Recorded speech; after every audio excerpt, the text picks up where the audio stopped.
Have you met my friend, Imposter Syndrome? I have a feeling we have some mutual acquaintances. Hello, I'm Hilary Solzman and welcome to the Everyday Storyteller, a daily show for women with something to say. Now, I spoke recently at a conference sharing the bill with some really inspiring women who, against all odds, had created amazing businesses. But you know what? Nearly every one of them who stood up to speak started with an apology. I'm sorry, I'm not very good at this. Oh, I really don't like public speaking. I'm so nervous, forgive me. I hope I don't bore you. I'm a bit all over the place. Sorry. Now, they didn't need to say any of this.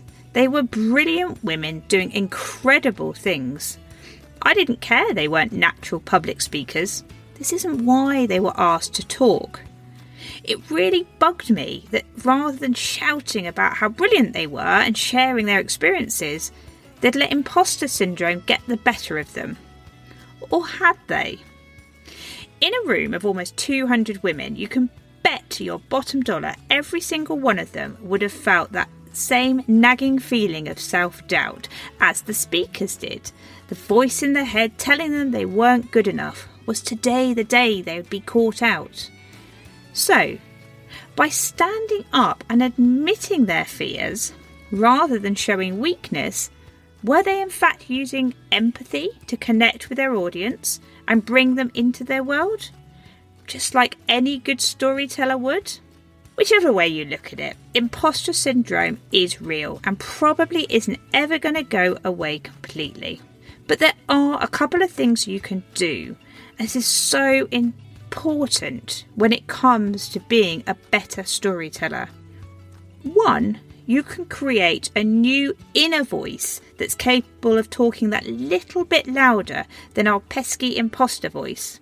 Owning your story will really help you build up that more positive inner monologue about your own self-worth.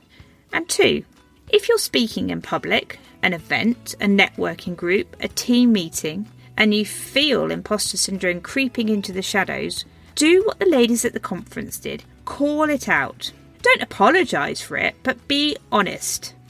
Say, there's a part of me that feels a fraud, but I know you all feel like that. So I'm going to take the collective strength in the room to silence my inner critic, because I know what I have to say matters and can really help you.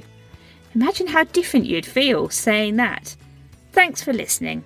Don't forget to hit subscribe so you don't miss an episode. And if you've enjoyed this podcast, please do leave a 5-star rating. This really helps other women discover the show so they too can learn how to make their voices matter.